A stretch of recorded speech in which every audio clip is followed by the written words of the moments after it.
हाँ जी, ये वीडियो को कुछ लोग इंटरेस्ट से देख रहे हैं और कुछ लोग सिर्फ थंबनेल देख करके आए हैं, पर आप जो देख के आए हैं उसका काम आपको जरूर मिलेगा और उसका शांति और पेशेंस का रिजल्ट भी आपको जरूर मिलेगा।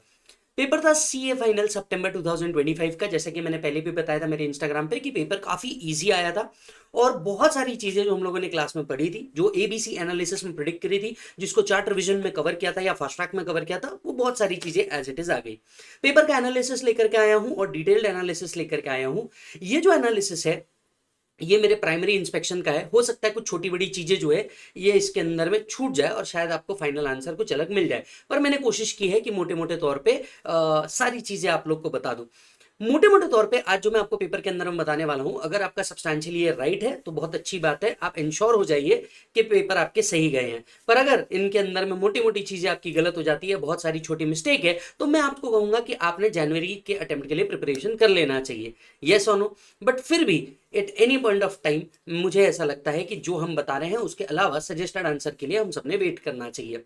ऐसा हो सकता है कि कुछ पॉइंट्स मेरे से भी छूट जाए देखते वक्त, एनालिसिस करते वक्त आपके ध्यान में आए तो कमेंट बॉक्स में जरूर बताइएगा। चलिए शुरुआत करते हैं। सीए फाइनल का डायरेक्ट टैक्स का पेपर किस तरीके का था? हर बार जैसा होता है वैसे ही था, मैंने पहले ही बता दिया था। पेपर लेंदी रहने वाला है, पेपर लेंदी था। इजी रहने वाला है, इजी था। दो जगह हम गलत हुए थे जो मैंने एबीसी एनालिसिस में डाल रहा था। ऑनेस्टली बताता हूँ, मैंने एओपी बीवाई का जो प्रोविजन रखा था, मैंने उसको बोला था कि यार ये आप लीस्ट मतलब ऑप्शन में रख के जा सकते हैं। मैंने जेन्युइनली बोला था। हालांकि एओपी बीवाई इस पेपर के अंदर में आया, बहुत ही ऑफ बीट टॉपिक था, आया। यस और नो। अच्छा, दूसरा, हमने कई चीजें कही थी कि यार ये चीजें देखो आने ही वाली है। जैसे मैंने एक और चीज बोली थी, गार। गार मुझे क्योंकि बहुत ऐसा लग रहा था कि गार आएगा ही, सब्सटैंशियली गार जो है यहाँ से गायब था। पर बाकी चीज जो जितनी भी चीजें बोली थी वो जरूर इसके अंदर में आई है। जैसे मैंने आपको बोला था कि भैया आप एडवांस रूलिंग कर सकते हैं, एडवांस रूलिंग पे क्वेश्चन आएगा। एफआईआई के ऊपर मैंने आपको क्वेश्चन बोला था, वो आया। बायबैक के ऊपर मैंने कंटिन्यूसली बोला था कि बायबैक लास्ट अटेम्प्ट में आ चुका है, बट फिर भी आपको क्वेश्चन आएगा। टोटल इनकम वाला क्वेश्चन आपको देखने को मिलेगा। तो टोटल इनकम वाला क्वेश्चन आपको देखने को मिला। टीपी से रिलेटेड मैंने क्वेश्चन की बात करी थी। मैंने बोला था केस लॉ बेस्ड आपका एक रिवीजन अपील वाला टॉपिक आएगा, तो वो सब आया है। खैर, पेपर का डिटेल्ड एनालिसिस आपको बता रहा हूं कि क्या होना चाहिए था, सब्सटैंशियली अलग अलग एडजस्टमेंट्स में क्या होना चाहिए था। पेपर आपके सामने है, आई होप आपके पास ये पेपर है। जब भी हम टोटल इनकम का जो क्वेश्चन लेते हैं, हम सबसे पहले ये देखते हैं एसएससी कौन था, एग्जैक्टली करता क्या है, और क्या हम ओल्ड स्कीम में है, न्यू स्कीम में है, नहीं, ये सारी चीजें हम देखते ही हैं। ठीक है, तो सबसे पहले एसएससी कंपनी था, लेदर प्रोडक्ट्स के अंदर में है। आपको ध्यान रखना चाहिए ये लेदर प्रोडक्ट्स के अंदर में, ये क्यों इंपॉर्टेंट है, क्योंकि इसके अंदर में 80 जेजेए का एडजस्टमेंट दिया है। और अगर एसएससी फुटवेयर लेदर अपीयरल्स इंडस्ट्री के अंदर में है तो ये रेलेवेंट इंफॉर्मेशन है आपके लिए। इसके बाद क्या होता है, अगर आप नीचे जाकर के देखेंगे तो आपको सादा टोटल इनकम कंप्यूटेशन बोला था ना, 115 बीएए का कोई झंझट था ना, मैट का कोई झंझट था। मतलब सोने पे सुहागा वाली बात तो ये हो गई कि भाई साहब आपको ये बहुत ही प्लेन क्वेश्चन था, लेकिन जो एडजस्टमेंट दिए थे जेन्युइनली अच्छे एडजस्टमेंट दिए थे। शुरुआत होनी चाहिए थी शायद आपकी नेट प्रॉफिट से, नेट प्रॉफिट हुआ होगा। पहला एक्सपेंडिचर जो था ये फॉरेन ट्रैवल के ऊपर किया गया था, डायरेक्टर्स के ऊपर जो न्यू प्रोजेक्ट पे सेटअप कर रहे हैं, बट अल्टीमेटली न्यू प्रोजेक्ट को क्या कर दिया गया, अबेंडन कर दिया गया। वैसे अगर आपको याद हो कि हम कोई भी खर्चा करते हैं किसके ऊपर बेटा, न्यू प्रोजेक्ट के ऊपर, और अगर ये न्यू प्रोजेक्ट जो है ये एग्जिस्टिंग बिजनेस से रिलेट करता था तब तो ये डिडक्शन आपको अलाउ हो जाता था। अगर आपको केस लॉ याद हो तो रफली प्रिया विलेज रोड शो का केस लॉ था जिसके अंदर में अलाउ होता था। लेकिन अगर ये न्यू प्रोजेक्ट से रिलेटेड था और ये अबेंडन हो जाता था तो ये एक्सपेंडिचर का डिडक्शन आपको नहीं मिलना चाहिए था। तो रफली यहाँ पे ये क्या हो जाना चाहिए था, डिसअलाउ हो जाना चाहिए था। राइट, नेक्स्ट आता है आपका गुड्स जो है, ये शिव ट्रेडर्स ने लिए थे, माइक्रो एंटरप्राइजेस था वो। अब यहां पे देखो ये बढ़िया घुमाने की कोशिश की है, लेकिन आपको अच्छा लगेगा ये क्वेश्चन। ठीक है, माइक्रो एंटरप्राइजेस है, घुमाने की कोशिश की है, माइक्रो एंटरप्राइजेस है, और वो कह रहे हैं हमारे पास अग्रीमेंट भी रिटर्न है, लेकिन घुमाने की कोशिश कहां की है। आपको सबसे पहले गुड्स डिलीवर किया था मार्च के अंदर में, फिर आपने बोला था कुछ क्वालिटी इशू है, एटसेट्रा एटसेट्रा एटसेट्रा, और फिर क्या हुआ था आपको ये चेंज करके मिला था 5/4/2025 से। राइट, और अल्टीमेटली अब अमाउंट है उसको पे किया गया 29 अप्रैल के दिन। अब जनरली रूल क्या होता है, जब आप एमएसएमई को पेमेंट करते हैं तो आपको जनरली याद होगा कि अगर अग्रीमेंट है तो डेट एज पर अग्रीमेंट होनी चाहिए थी। Yes, however that date of agreement should also not exceed 45 days. याद आ रहा है कि नहीं? अब यहाँ पे अग्रीमेंट है लेकिन अग्रीमेंट में 45 डेज के ऊपर लिखा है। घुमाने की कोशिश की, कोई बच्चा सोचेगा कि चलो यार इसको डिसअलाउ कर देता हूं। नहीं नहीं नहीं, ये गेम यहाँ नहीं है, गेम यहाँ है। क्वालिटी इशू अगर आप ये कर देते हैं, कम्युनिकेट कर देते हैं विद इन 15 डेज के अंदर में, तो एमएसएमई एक्ट का सेक्शन 2D कहता है, एमएसएमई एक्ट का सेक्शन 2B ये कहता है कि अगर आपने 15 दिन के अंदर में क्वालिटी इशू क्या कर दिया है, लेकर के आ गया है, तो ऐसे केस में आपके जो नंबर ऑफ डेज है वो कहां से काउंट होने चाहिए थे, जहां से ये इशू रिजॉल्व हुआ है, जहां से ये इशू क्या हुआ है, रिजॉल्व हुआ है। तो लॉजिकली आपका जो टाइम लिमिट चालू होना चाहिए वो 16/3 से नहीं, 5/4 से आपका ये टाइम लिमिट चालू होना चाहिए था। फर्दर अगर आप देखेंगे ये पेमेंट विद इन 45 डेज हुआ है, तो आई पर्सनली सजेस्ट कि ये क्या होना चाहिए, अलाउ होना चाहिए या डिसअलाउ नहीं होना चाहिए, राइट? क्योंकि यहाँ पे क्वालिटी इशू आपने रेस कर दिया था और उसके बाद उसको रिजॉल्व करके जब दिया गया, वहां से 45 डेज के अंदर में पेमेंट होना चाहिए था। नेक्स्ट वाला केस जो है ये अन्नमलाई फाइनेंस का केस है, बहुत पुराना केस है, मल्टीपल टाइम इस तरीके के एडजस्टमेंट ऑलरेडी आ चुके हैं। सिक्योरिटी डिपॉजिट आप लोगों ने दिया था, ये विद रिस्पेक्ट टू बिल्डिंग दिया था जिसमें बिजनेस आप कर रहे थे। अल्टीमेटली जहां पे आप रह रहे थे उसके साथ डिस्प्यूट हुआ, आपने छोड़ दिया। डिस्प्यूट बहुत ज्यादा ना बढ़ जाए इसलिए आपने क्या बोला कि जो मेरा सिक्योरिटी डिपॉजिट है वही रख ले तू। अन्नमलाई फाइनेंस के केस में ये चीज हो चुकी है कि अगर ये सिक्योरिटी डिपॉजिट आपने फॉरगो कर दिया है और उस बिल्डिंग में, उस प्रेमाइसेस में आप अपना बिजनेस ऑपरेट कर रहे हैं, तो ये डिडक्शन अलाउ होना चाहिए था। तो ये अलाउ होना चाहिए था और इससे रिलेटेड आपने नोट्स लिखनी चाहिए थी। फिर आए हाय ये वाला बढ़िया केस दिया है उन्होंने, समहाउ आईसीडीएस 6 से रिलेटेड है ये। आईसीडीएस 6 किस बारे में बात कर रहा था भैया, फॉरेन एक्सचेंज कॉन्ट्रैक्ट के केस में क्या किया जाएगा, राइट? अब देखिए फॉरेन करेंसी ट्रांजैक्शन जो है ये काय से रिलेटेड है, नॉन मॉनेटरी आइटम से रिलेटेड है, because it is related to machinery. Non monetary item से रिलेटेड है, आईसीडीएस 6 का रेफरेंस के तहत इसे क्या करना चाहिए, डिसअलाउ करना चाहिए आप लोगों ने। और क्योंकि ये कैपिटल एक्सपेंडिचर है इसे डिसअलाउ किया जाएगा। इससे रिलेटेड डेप्रिसिएशन भी पीजीबीपी कंप्यूट करते वक्त आपने माइनस करना चाहिए। और इसी को हिंट देते हुए, इसका हिंट था प्रॉब्लम में, अगर आप नीचे देखेंगे तो इसका हिंट यहां दिया था कि भैया आपको डेप्रिसिएशन जो दिया है ये excluding on plant and machinery था। तो अगर कोई बच्चा ये भी पढ़ लेता था तो depreciation on that plant and machinery उसको अलग से क्या किया जा सकता था, एडजस्ट किया जा सकता था। नेक्स्ट पॉइंट पे आते हैं, depreciation as per companies act needs to be added back. फिर क्या हुआ, एक प्लॉट आपने क्या किया है, सेल किया है। कब सेल किया है, अगस्त 24 के अंदर में सेल किया है, दैट इज आफ्टर 23/7 सेल किया है। तो इसे पीजीबीपी से क्या करना चाहिए, हमें लेस करना चाहिए और कैपिटल गेन का एक सेपरेट कंप्यूटेशन करना चाहिए था। कैपिटल गेन का सेपरेट कंप्यूटेशन करने के लिए आपको कॉस्ट लगती थी जिसका डिटेल्स यहाँ पे लिखा हुआ है, सॉरी जिसका डिटेल भी यहाँ पे लिखा हुआ है, राइट? अब इंडेक्सेशन सर हम लोगों ने देना चाहिए था या नहीं देना चाहिए था, सिंस ट्रांसफर 23/7 के बाद हुआ है, आपने लॉजिकली इस पे इंडेक्सेशन का बेनिफिट नहीं देना चाहिए था, है ना? एसएससी भी कौन है, वैसे भी कंपनी है। नेक्स्ट पॉइंट के ऊपर आते हैं, प्रोविजन आप लोगों ने की थी 9 लाख की ग्रेचुटी पेमेंट करने के लिए जो एक्चुअल वैल्यूएशन पे बेस्ड थी, और 580 इसको एक्चुअली पे किया गया। 43B कहता है अगर आपने कोई प्रोविजन फॉर ग्रेचुटी बनाया है, रिटर्न भरने की ड्यू डेट से पहले उसे पे कर देना चाहिए। आपने एक्चुअली पे 5.80 किया है तो बैलेंस 3.20 जो है यहाँ पे डिसअलाउ होना चाहिए था। क्लियर है मालिक? अच्छा जी, अब क्योंकि कंपनी जो है ये 115BAA को ऑप्ट नहीं कर रही, इग्नोर कर रही है, मतलब वो ओल्ड प्रोविजंस के अंदर में कवर होती है। खैर अगर न्यू प्रोविजंस भी होता तो 80JJAA का बेनिफिट तो मिल ही जाता।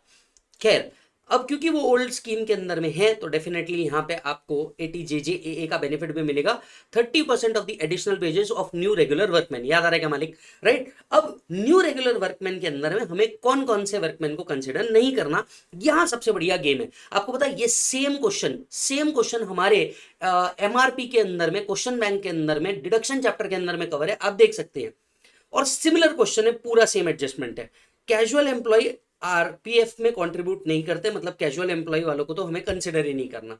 क्लियर है मालिक? जिसकी सैलरी 25,000 पर मंथ के ऊपर जा रही है उनको भी हमें कंसिडर नहीं करना, क्योंकि एसएससी लेदर इंडस्ट्री के अंदर में है तो हमने जो लोगों ने लेस देन 150 डेज काम किया है इसे भी कंसिडर नहीं करना है। क्या आपको कुछ याद आ रहा है क्या मालिक?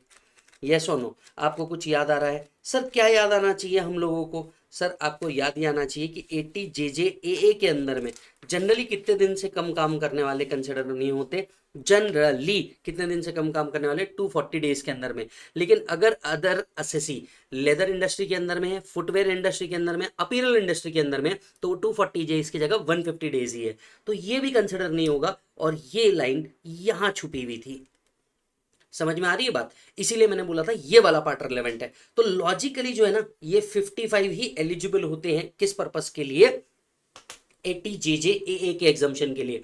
भाई साहब यहां अगर मान के चलिए आपने गलती कर दी है ना, तो आपका टोटल इनकम जो है वो गलत हो गया है, और डिडक्शन भी होपफुली आपका गलत हो गया है। यहां पे आपके मार्क्स कटने चाहिए, यस और नो, और ये चिंताजनक बात हो जाएगी।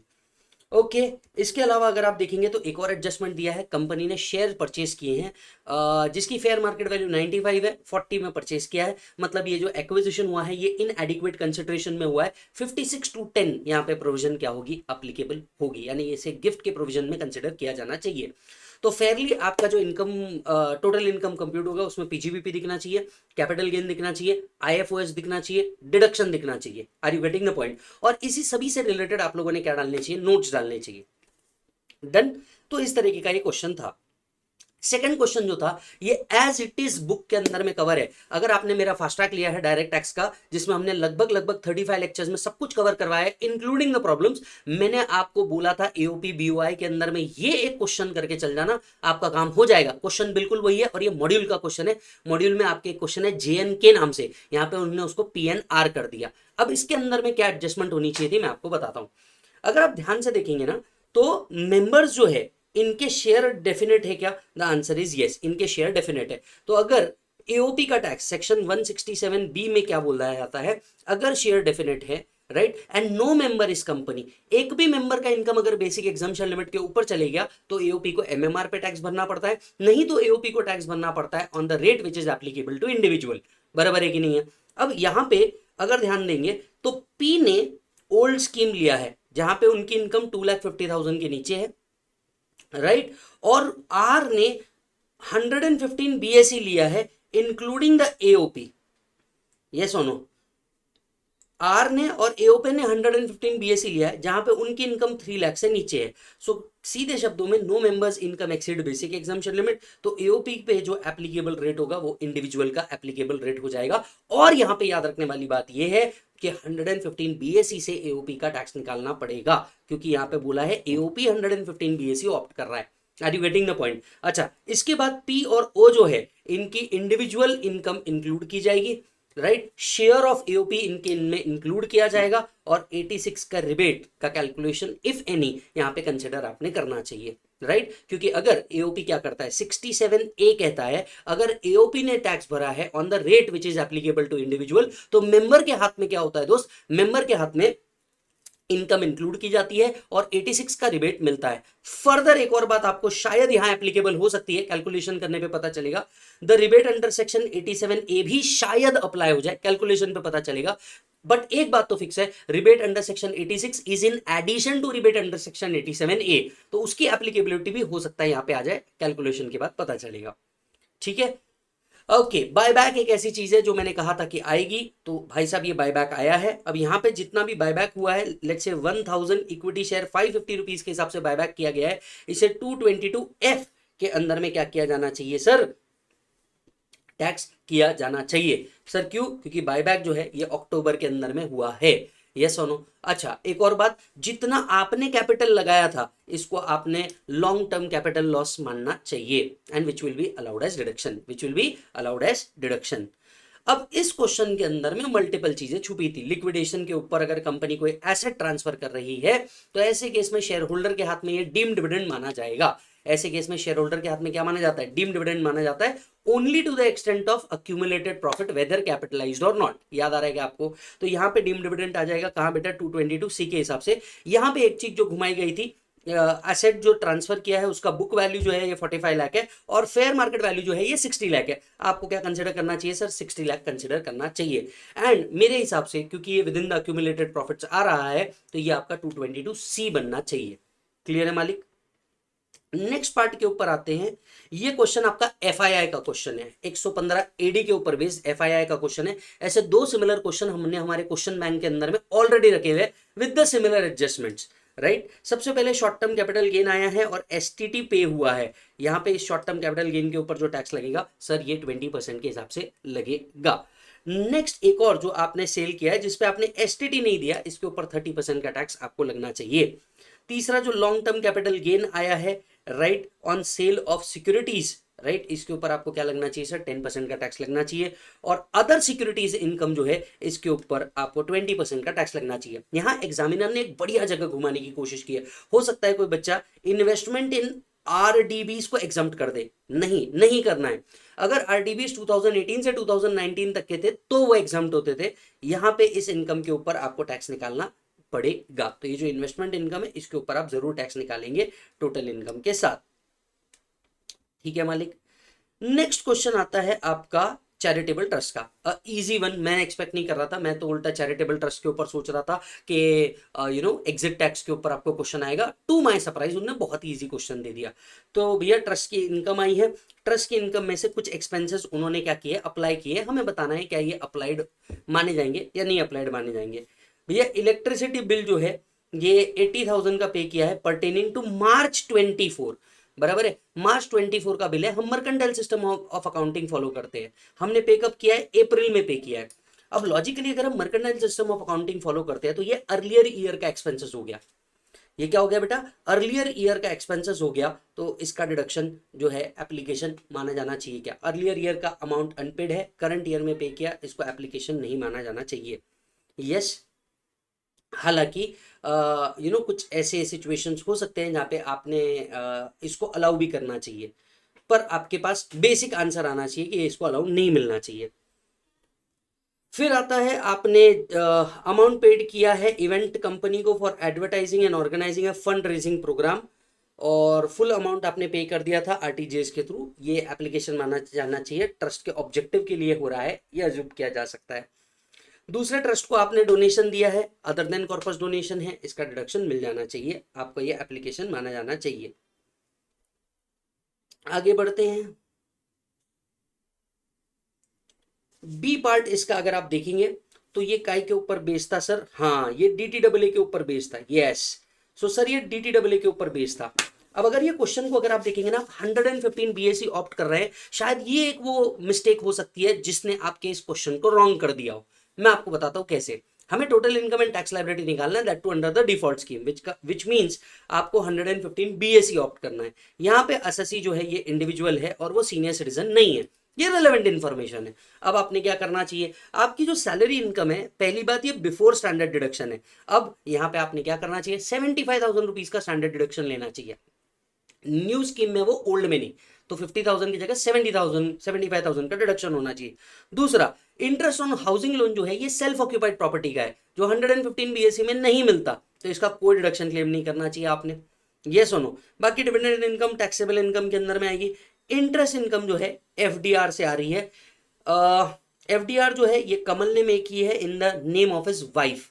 अब अगर आप ध्यान से देखेंगे, हस्बैंड अगर वाइफ को कोई प्रॉपर्टी ट्रांसफर कर देता है फॉर विदाउट एडिक्वेट कंसिडरेशन और इनएडिक्वेट कंसिडरेशन, इससे कोई इनकम जनरेट होती है अदर देन हाउस प्रॉपर्टी है, 64 के तहत क्लबिंग प्रोविजन अट्रैक्ट होगी, तो यहाँ पे भी इनकम कंसिडर होना चाहिए।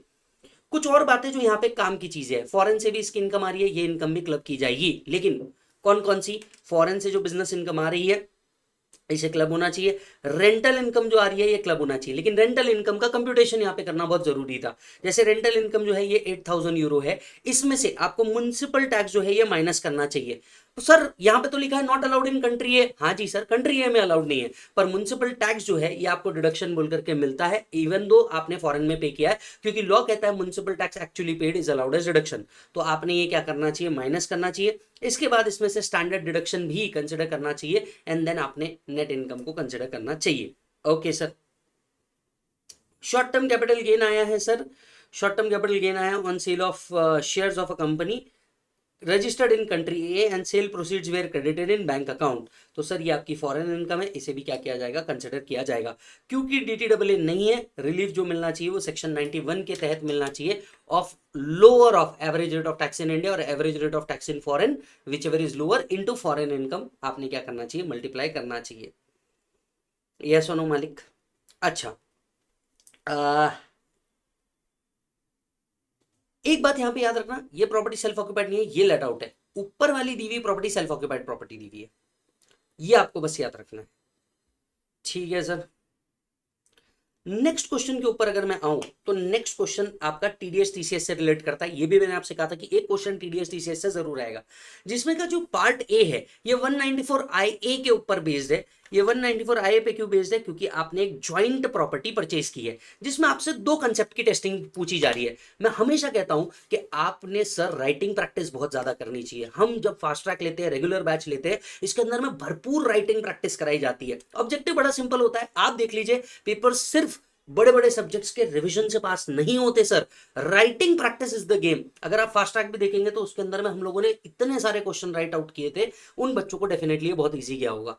क्या हुआ है सर? असेट परचेस हुआ है, दो जगह आपकी टेस्टिंग हुई है। पहला, ज्वाइंटली परचेस किया और इंडिविजुअल कंसिडरेशन 50 लाख से कम है, क्या 194 IA में टीडीएस अट्रैक्ट होगा? The answer is yes. 194 IA कहता है कि कंसिडरेशन 50 लाख रुपीज से होना चाहिए, ऊपर होना चाहिए, तो आपका टीडीएस होगा। तो इस केस में यस, टीडीएस होना चाहिए। दूसरा कंसेप्ट की लेकर गया है कि अगर आप ध्यान से देखेंगे तो आपका जो परचेस वैल्यू है इसमें क्या क्या इंक्लूड होना चाहिए, मतलब डेफिनेशन ऑफ कंसिडरेशन अगर जो बच्चा पढ़ के गया है उसको ये बहुत अच्छे से समझाएगा। क्योंकि कंसिडरेशन के अंदर में जितना भी कॉस्ट आप दे रहे हैं, pool maintenance charges, parking charges, swimming pool cost etcetera, ये सब इंक्लूड की जाएगी for the purpose of TDS. तो दो कंसेप्ट अगर आपके क्लियर थे तो आपने ये बराबर सॉल्व किया है। दूसरा, सैलरी के ऊपर का क्वेश्चन है, मस्त ट्रिक घुमाने की कोशिश की है, जरा बात समझिएगा। जब भी हम सैलरी के ऊपर टीडीएस करते हैं, हम लोग एचपी और अदर इनकम अगर एसएससी बताता है तो उसे कंसिडर करते हैं एज एन एम्प्लॉयर, बराबर है। अब यहां गड़बड़ कहां करिए आपको पता है? नीचे लिखा है ही choose the default tax regime. Default tax regime उसने चूज किया है, तो देखो सैलरी से जो इनकम उसकी आ रही है, यहाँ पे उसकी ग्रॉस सैलरी आ रही है, ग्रॉस सैलरी में से क्या माइनस होना चाहिए? डिडक्शन माइनस होना चाहिए। और डिडक्शन कितने का माइनस होना चाहिए? 75K का माइनस होना चाहिए, तो उसका नेट सैलरी इनकम आ जाएगा। लेकिन जो एचपी के अंदर में इंटरेस्ट एचपी लॉस आ रहा है, तो मैं आपको बता दूं ये जो एचपी लॉस है ये सेट ऑफ नहीं होने वाला। अगर आप 115B AC को ऑप्ट करते हैं तो एचपी लॉस जो है ये दूसरे हेड के साथ सेट ऑफ नहीं किया जाता।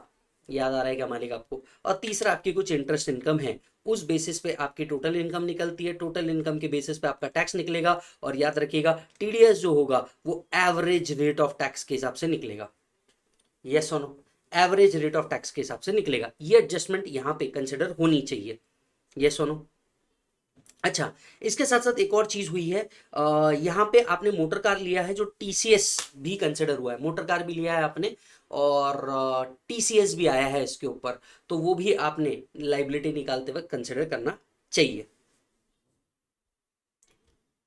नेक्स्ट के ऊपर आते हैं 194N। ये तो खैर अमेंडमेंट बेस्ड था। कोऑपरेटिव सोसाइटी अगर विड्रॉ करती है अमाउंट तो 1 करोड़ की जगह जो लिमिट है वो 3 करोड़ रुपीज है, तो टीडीएस यहाँ पे आना चाहिए 5% के हिसाब से, because amount exceed 1 crore rupees. Sorry, TDS जो आना चाहिए वो 2% के हिसाब से आना चाहिए, नॉट ऑन 5%, 2% के हिसाब से आना चाहिए, because the sum exceed rupees 3 crore. Next question अगर आप देखेंगे तो ये उल्टा ज्यादा इजी क्वेश्चन था। आपको यहाँ पे ट्रांसफर प्राइसिंग नहीं निकालना था, आपको दो क्वेश्चन बताने थे। तो क्वेश्चन भले ही बहुत बड़ा है, आपको सारी चीजें दुनियादारी बता दी गई है, पर दो इतने इजी क्वेश्चन थे, ये मेरे हिसाब से 6 मार्क फ्री फंडू मार्क थे। अगर आप देखिएगा, you are required to answer the following, आपको यहाँ पे कैलकुलेट नहीं करना है, आंसर निकालना है। yes or no? पहला, would Beta Limited and Romad Limited are associated enterprises for the purpose of TP? if yes, why? देखिए, associated enterprises का रिलेशनशिप एग्जिस्ट कर जाता है अगर एक कंपनी दूसरे कंपनी के अंदर में 26% से ज्यादा का वोटिंग कंट्रोल होल्ड करती है, तो यहां ये दोनों एसोसिएटेड एंटरप्राइजेस बन जाते हैं। yes or no? तो आपको ये चीज मेंशन करनी चाहिए। दूसरा क्या है, what are the options available to Beta Limited if it accept the enhancement of total income made on account of determination of arm's length price. Basically ये किसके ऊपर बेस्ड है? 92CA के ऊपर बेस्ड नहीं है, ये बेस्ड है सेकेंडरी एडजस्टमेंट के ऊपर। यस, बहुत कम बच्चों को समझ में आया होगा कि उसके पास ऑप्शन अवेलेबल क्या है। तो अब यहां पे दो पॉसिबिलिटी है, एक बच्चा लिख करके आया होगा कि ग्रीवियांस रिड्रेसल क्या होगा, तो वो appeal, revision, rectification etcetera etcetera चीजें लिख के आया होगा, विच इज अटरली रॉन्ग। अब दूसरी चीज, यहां पे क्या ऑप्शन अवेलेबल है बीटा लिमिटेड के पास? तो ऑप्शन 1, वो रिपैट्रिएट कर ले पैसे को 90 डेज के अंदर में। ऑप्शन नंबर 2, वो किसी दूसरे एसोसिएटेड एंटरप्राइजेस से लेके आ जाए, एंड ऑप्शन नंबर 3 वो अल्टीमेटली 20.9664% पे कर दे और फिर सेकेंडरी एडजस्टमेंट का कंसेप्ट एप्लीकेबल ही नहीं है। रियल आंसर ये सेकंड वाला है। ये आपको लिखना चाहिए कि उसके पास क्या ऑप्शन अवेलेबल है। तो ऑप्शन ये अवेलेबल है कि या तो वो रिपैट्रिएट कर ले या तो इंटरेस्ट चार्ज करे, दूसरा या तो किसी दूसरे एसोसिएटेड एंटरप्राइजेस से लेके आ जाए, और तीसरा यहाँ पे 20.9664% को क्या कर ले, वो बेयर कर ले। यस, ये आंसर आपने लिखना चाहिए, इसमें गलती होने के चांसेस पूरे हैं। फिर आता है आपका 5 चैप्टर, जिसके अंदर में मेरे को ऐसा लगता है कि आपको कोई भी 2 सॉल्व करने थे आउट ऑफ द ऑप्शन। तो ऑप्शन कितने थे, 1, 2 और 3, इसमें से कोई भी 2 सॉल्व करने थे, सभी इजी थे। पहला क्वेश्चन बेस्ड था आपके 263 के टाइम लिमिट में। एओ अगर क्या करता है, रिवीजन करता है, तो रिवीजन का टाइम लिमिट कहां से काउंट होना चाहिए, और यहाँ पे ऑर्डर जो है ये इशूड का है या सर्व्ड का गेम है। तो ये जो क्वेश्चन था ये इशूड और सर्व्ड के ऊपर बेस्ड था। अब देखिए, एओ ने जो अपना ऑर्डर पास किया था, ये ऑर्डर पास किया था 22 के अंदर में, दैट इज दिसंबर 22 के अंदर में। ये इंफॉर्मेशन रेलेवेंट इंफॉर्मेशन है, क्योंकि 263 के अंदर में जो ऑर्डर पास करना होता है वो पास करना होता है within 2 years from the end of financial year in which order is passed. Order ought to be revise was pass. तो एओ ने जो ऑर्डर पास किया था ये 22-23 में पास किया था। यहां से 2 साल के अंदर में 263 का रिवीजन होना था, दैट इज 31 मार्च 2025 तक के लॉजिकली रिवीजन होना चाहिए था। अब ध्यान से अगर आप देखेंगे, हमारा जो ऑर्डर पास हुआ है ये पास हुआ है मार्च 25 के अंदर में। हमारा जो ऑर्डर पास हुआ है ये कब हुआ है, मार्च 25 के अंदर में। और ये ऑर्डर जो है, राइट, क्योंकि मार्च 25 के अंदर में इशू कर दिया गया था और सीआईटी ने ऑर्डर अपना 26 को पास कर दिया था, और ये ऑर्डर पास जो था ये डिस्पैच भी हो गया था कब बेटा, 28 मार्च 2025 को। तो logically issued is the game and not when the assessee receive it. Assessee ने इसको भले ही मई के अंदर में रिसीव किया तो भी ये एक वैलिड ऑर्डर है। और 263 के अंदर में कब इशू किया गया था, क्या हमारा issue and dispatch with in 31 मार्च 25 हुआ था, यस, तो ये एक वैलिड ऑर्डर है। तो यहाँ पे जो कंटेंशन है ये करेक्ट नहीं होने वाला, right. So it is with in the time limit under 263 subsection 2, तो ये नहीं होने वाला। आते हैं नेक्स्ट के ऊपर। ये सेकंड पॉइंट क्या है भाई साहब, ये जो सेकंड पॉइंट है इसके बारे में भी बात कर लेते हैं। एसएससी ने क्या किया था, अपना एसएससी का रिटर्न प्रोसेस हुआ था, ये समरी असेसमेंट है। 143(1) मतलब क्या हुआ मेरे दोस्त, समरी असेसमेंट, बराबर है। इसके बाद क्या हुआ, इसको रेक्टिफिकेशन के लिए उठाया गया। किसके लिए उठाया गया, रेक्टिफिकेशन के लिए उठाया गया। और जब तक रेक्टिफिकेशन 154 में पेंडिंग चालू है, इसी टाइम पे क्या हुआ, एओ ने 148A का नोटिस इशू कर दिया। अब सवाल ये उठता है, क्या 148A का नोटिस इशू किया जा सकता है जब केस ऑलरेडी पेंडिंग चल रहा हो, किधर, 154 में। अब यहाँ पे एग्जामिनर ने इतना स्मार्ट काम किया है, बच्चे की क्या गलती हो सकती है, बच्चा यहाँ पे लगाने जाएगा प्रिंसिपल, कौन सा प्रिंसिपल लगाएगा, डॉक्ट्रिन ऑफ पार्शियल मर्जर का। डॉक्ट्रिन ऑफ पार्शियल मर्जर लगाने के पूरे चांसेस एक बच्चे के, वो क्या लगाएगा, वो बोलेगा भाई साहब डॉक्ट्रिन ऑफ पार्शियल मर्जर का कॉन्सेप्ट है, और डॉक्ट्रिन ऑफ पार्शियल मर्जर के तहत अगर 154 चालू है तो 148 कैसे कंसिडर होगा। बिल्कुल गलत कंसेप्ट है। यहाँ 148 नहीं हो रहा है, यहाँ 148A हो रहा है। दैट इज एसएससी को चांस दिया जा रहा है कि आप अपना क्लॉज शो करो, और 148A का नोटिस इशू हो सकता है इवन दो आपका केस 154 के अंदर में पेंडिंग है, क्योंकि 148A जो है ये असेसमेंट करने के पहले उसको जो ओओबीएच दिया जाता है वो है। तो अगर आपने ये एक सब सेक्शन का बस ए लिखा हुआ मिस किया है तो यहां पे शायद आप अपना आंसर गलत करके आए हैं। समझ में आ रहा है क्या बात, राइट। तो 148A बिल्कुल इशू किया जा सकता है इवन दो 154 इज पेंडिंग, ऐसा कोई दिक्कत नहीं है, रिस्ट्रिक्शन कहीं पे भी नहीं है। यहाँ पे असेसमेंट नहीं कर रहे हैं, वो सिर्फ नोटिस इशू कर रहे हैं कि आप अपना कंटेंशन बताइए, हम ये क्यों ना ओपन करें। मेरे हिसाब से ये होना चाहिए। नेक्स्ट क्या आता है सर, नेक्स्ट आता है कि एक ऑर्गेनाइजेशन है जिसकी इनकम एग्जाम्प्ट है। तो एजेड फाउंडेशन एक ट्रस्ट है, एजेड फाउंडेशन एक ट्रस्ट है, इस ट्रस्ट की इनकम एग्जाम्प्ट है, इस ट्रस्ट की इनकम एग्जाम्प्ट है। उन्होंने रेंट पे किया है, लेकिन इसके ऊपर टीडीएस डिडक्ट नहीं किया। अब क्या असेसी इन डिफॉल्ट माना जा सकता है, एओ बोलता है, आईटीओ बोलता है कि भैया मैं तो इसको असेसी इन डिफॉल्ट मानूंगा, क्यों मानूंगा, क्योंकि इसने टीडीएस डिडक्ट नहीं किया। अब यहाँ पे बच्चे को कंफ्यूज कहाँ हो सकता है, बच्चे को कंफ्यूज हो सकता है कि यार जिनकी इनकम एग्जाम्प्ट है वो टीडीएस क्यों काटेंगे। गलत है, बिल्कुल कंसेप्चुअली गलत है। इवन दो आपकी इनकम एग्जाम्प्ट भी है तो आपके ऊपर टीडीएस प्रोविजन एप्लीकेबल है। कुछ सालों पहले ना एक केस आया था इसके ऊपर, वॉकहार्ड फाउंडेशन का। वॉकहार्ड फाउंडेशन का जो केस था, उसने कहा था भले ही मेरी इनकम एग्जम्प्ट है, पर अगर मैं टीडीएस के कंप्लायंस कर रहा हूं, टीडीएस के प्रोविजन को हिट कर रहा हूं, तो मुझे टीडीएस करना पड़ेगा। इट इज इररिलेवेंट, मेरी इनकम एग्जम्प्ट है ना। तो बिल्कुल यहाँ पे टीडीएस होना चाहिए।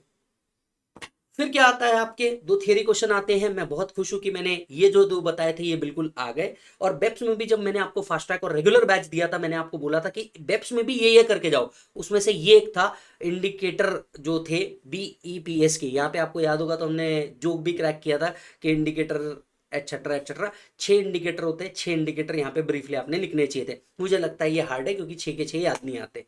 फिर आता है आपका 3 मार्क्स का एक क्वेश्चन, क्या ऑब्जेक्टिव है डीटीडब्ल्यू के साथ।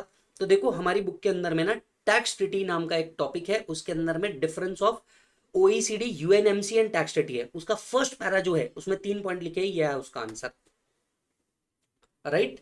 यहां उसका आंसर मिल जाएगा। 6A की बात पे आते हैं। अब 6A में इस क्वेश्चन को कंप्लीटली रॉन्ग इंटरप्रेट करना ये पॉसिबल हो सकता है आपके हाथ से।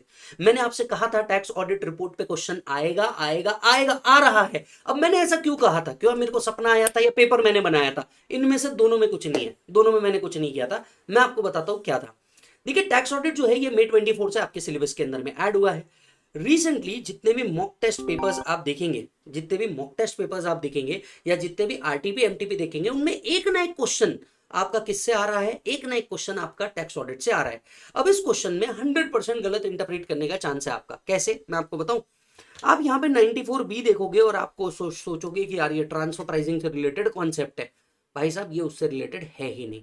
आइए, गेम क्या है कि 94B को लेकर के 94B को लेकर के असेसी एंड डिपार्टमेंट जो है ये एक ओपिनियन पे नहीं है, बराबर है। असेसी और डिपार्टमेंट एक ओपिनियन पे, सॉरी असेसी और डिपार्टमेंट बोल रहा हूं, असेसी और ऑडिटर एक ओपिनियन पे नहीं है, बराबर है। तो सवाल ये उठता है कि टैक्स ऑडिटर की रिस्पॉन्सिबिलिटी क्या है जब असेसी और आपका ओपिनियन मैच नहीं कर रहा है। तो क्योंकि क्वेश्चन जो है ये लास्ट लाइन में छुपा है, examine the reporting requirement. Question आपसे रिपोर्टिंग रिक्वायरमेंट के बारे में बात कर रहा है, ट्रांसफर प्राइसिंग के बारे में बात नहीं कर रहा। और ये क्वेश्चन अगर आपने सही तरीके से इंटरप्रीट नहीं किया तो भाई साहब आपको फास्ट ट्रैक के ऊपर जाना पड़ेगा हमारे। ध्यान से सुनिएगा। If any tax auditor in this case, reporting requirement क्या है टैक्स ऑडिटर की, क्वेश्चन उसके ऊपर है। तो अब यहां पे मैं आपको बता दूं, आप लोगों ने ऑफिस में अगर काम किया होगा तो पहली बात, जब भी डिसअलाउंस होता है, जैसे 40A3 का डिसअलाउंस हुआ या 40 की सीरीज में डिसअलाउंस हुआ या इनफैक्ट 94B का ही डिसअलाउंस क्यों ना हो, हम इसके 3CD के क्लॉज 21 में कवर करते हैं। तो क्लॉज 21 ऑफ 3CD इसके अंदर में कवर होता है और आपको डिसअलाउंस जो है वहां पे कवर करना चाहिए। दूसरा, इनफैक्ट आपको 3CA के अंदर में भी ये करना होता है। तो 3CA 3CD के अंदर में आपको इसकी रिपोर्टिंग रिक्वायरमेंट आएगी। इनफैक्ट आपको रेफरेंस भी देना चाहिए, शायद आपका अगर ऑडिट अच्छा है तो ICAI गाइडेंस नोट का। ICAI गाइडेंस नोट भी कहती है कि भैया 3CA 3CD के अंदर में रिपोर्टिंग रिक्वायरमेंट होती है जब भी ऑडिटर डिफर करता है अपनी ओपिनियन के ऊपर एज कंपेयर टू असेसी। वहां पे वो लिख करके देता है कि भैया there is a difference in opinion, बराबर है कि नहीं है। तो यहाँ पर रिपोर्टिंग रिक्वायरमेंट पूछा था, ये आपने जरूर किया होगा। आखिरी के कुछ चीजों पे आते हैं। ये टैक्स प्लानिंग टैक्स कंप्लायंस का मैंने देखा हुआ सबसे आसान क्वेश्चन है। पहले क्वेश्चन के अंदर में लिखा था कि भैया कंपनी जो है ये क्रेडिट नोट इशू करती है इंडिविजुअल के हाथ में ताकि इंडिविजुअल की इनकम बढ़ जाए और कंपनी की इनकम कम हो जाए। It's a clear case of tax evasion, तो ये टैक्स इवेजन में फॉलो होना चाहिए। सेकंड वाला जो केस है यहाँ पे 15G 15H के अंदर जो डिक्लेरेशन लिया है ये आप सबमिट करते हैं प्रिस्क्राइब इनकम टैक्स अथॉरिटी को। ये टैक्स प्लानिंग नहीं, टैक्स कंप्लायंस का केस है। तो यहाँ पे टैक्स प्लानिंग गेम है ही नहीं। पहला टैक्स इवेजन का है और दूसरा टैक्स कंप्लायंस का है। होपफुली आपने ये सही लिखा होना चाहिए, यस और नो। और आते हैं इसके लास्ट पार्ट के ऊपर, बहुत इजी क्वेश्चन एडवांस रूलिंग का, राइट। बहुत इजी क्वेश्चन एडवांस रूलिंग का। सरप्राइजिंग बात यह है कि जो mock test paper, model test paper और आरटीपी था ना, उसमें एडवांस रूलिंग का एक क्वेश्चन आ ही रहा है और उन्होंने दिया भी है ना। और मैं जिसके ऊपर बुलिश था, दैट इज ब्लैक मनी, वो उन्होंने MCQ के अंदर में कवर किया। अब यहाँ पे क्या किया है, पहले आपको पूरी फालतू फालतू इन्फॉर्मेशन दे दी, क्वेश्चन के ऊपर बात करते हैं, सीधी बात, नो बकवास। क्वेश्चन क्या है, क्या एप्लीकेशन विड्रॉ किया जा सकता है? बोर्ड ऑफ एडवांस रूलिंग को दिया हुआ सवाल था, हाँ 245Q 30 दिन के अंदर में आप विड्रॉ कर सकते हैं, कोई दिक्कत नहीं है। सेकंड पॉइंट क्या है, what is the time limit जब तक के बोर्ड ऑफ एडवांस रूलिंग अपना एडवांस रूलिंग प्रोनाउंस करेगा? 245R की बात है, 6 मंथ्स के अंदर में क्या करना चाहिए, एडवांस रूलिंग ने अपना डिसीजन दे देना चाहिए। यस और नो मालिक? तो मोटे मोटे तौर पे देखिए आपका ये सारे एडजस्टमेंट्स होनी चाहिए आपके पेपर के अंदर में। एंड आई होप कि आपको ये जो वीडियो है जिसके अंदर में हमने मेहनत करी, एडजस्टमेंट सारे के सारे निकाले, ये पसंद आए होंगे। आप सभी बच्चों से एक रिक्वेस्ट है, अगर फेयरली देखो, जस्ट बिकॉज आपने ये वीडियो देख लिया इसका मतलब ये नहीं है कि आप अपने पेपर के लिए आगे नहीं बढ़ोगे, या आप तो यार मेरे को रिपीट करना ही है एक्सेट्रा एक्सेट्रा। आप इस सब में मत जाओ, आप अपने अपने पेपर दे दो, ये हमारे बच्चों के रेफरेंस के लिए बनाए गए हैं। दूसरी बात, बच्चों अगर आपको ये समझ में आ गया ना कि आपने ग्रॉस मिस्टेक कर दी है पेपर के अंदर में, तब आपने डेफिनेटली जनवरी के लिए प्रिपेयर करना चालू कर देना चाहिए और प्रैक्टिस के ऊपर थोड़ी सी ज्यादा फोकस करना चाहिए। अगर आप ये गलती बार बार करते आ रहे हैं ना, स्पेशली डायरेक्ट एक्सेस के अंदर में, कि आप सिर्फ और सिर्फ एक बुक के थ्रू प्रिपेयर कर रहे हैं, आप राइटिंग नहीं कर रहे हैं, सॉल्विंग नहीं कर रहे हैं, आप जेन्युइनली मिस्टेक कर रहे हैं, ये आपको पास होने नहीं देने वाला। And I upfrontly say it, solve in order to pass. अगर आपको पास करना है, सॉल्व करना जरूरी है। समझ में आ रहा है बात बेटा? दूसरा, अभी भी आपके पास अगर टाइम है तो आप फास्ट ट्रैक के थ्रू जा सकते हैं। आपका पहला अटेम्प्ट ही जनवरी के अंदर में है and you are not so confident about the direct access, आप फास्ट ट्रैक के ऊपर जाइए। 35 डेज के अंदर में with solving, with module solving सब कुछ कराया है, आप देख सकेंगे उसके अंदर में। Are you getting the point बेटा? और अगर आपने फेयरली 70-75% भी इसका पेपर सही बनाया है ना, मुझे लगता है इस पेपर के अंदर में मार्क्स मिल जाने चाहिए, इस पेपर के अंदर में मार्क्स मिल जाने चाहिए। होपफुली पसंद आया होगा। देखिए मैं भी ह्यूमन हूं, हो सकता है देखते वक्त मेरे से भी कोई मिस्टेक हो जाए या कोई पॉइंट रह जाए। कोशिश एज ए टीचर हम लोग ये करते हैं कि हम लोग आप तक के मोटे मोटे तौर पे सारी चीजें लेकर के आ जाए। आपके ध्यान में कुछ आता है जो शायद मैंने मिस कर दिया हो या मैंने गलत इंटरप्रेट कर दिया हो, आप जरूर कमेंट बॉक्स के अंदर में बताइए। एंड ये ऑलमोस्ट सबके लिए काम आ जाएगा, right? So this was the paper details. आप मुझे बताइए, क्या आप MCQ से रिलेटेड डिटेल्स भी चाहते हैं क्या, ताकि मैं उसके ऊपर भी वर्कआउट करूं? यस और नो मालिक? तब तक आप अपना पूरा ध्यान रखिए। बाकी bye bye and take care.